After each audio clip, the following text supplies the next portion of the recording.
Let me show you in 2 seconds flat why the rich get richer and the poor get poorer. I call it the success cycle, real fast. Draw yourself 4 squares, put them up on the screen here. You'll see, as I do this, take a quick look, you'll notice you've got the word potential up in the left-hand square.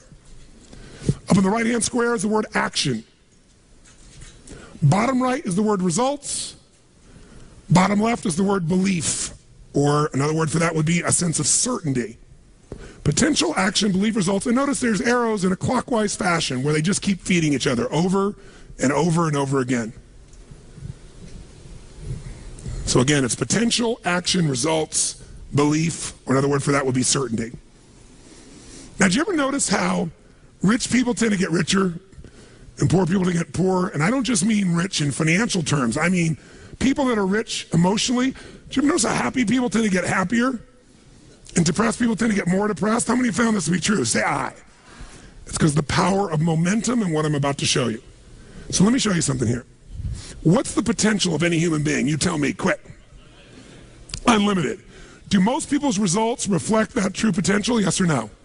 No way. Why? Because most people aren't taking enough what? But is it possible to take a lot of action and still get lousy results?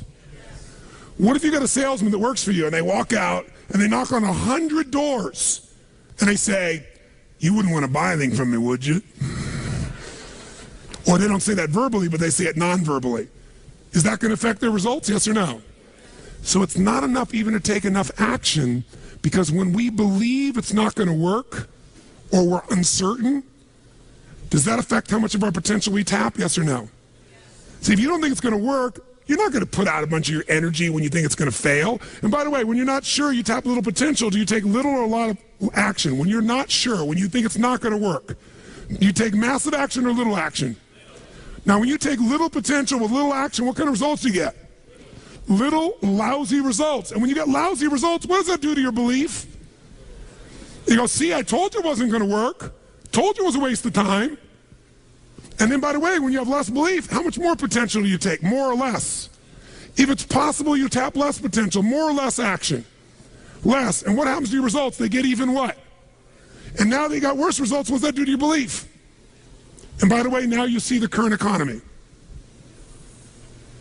Isn't it true?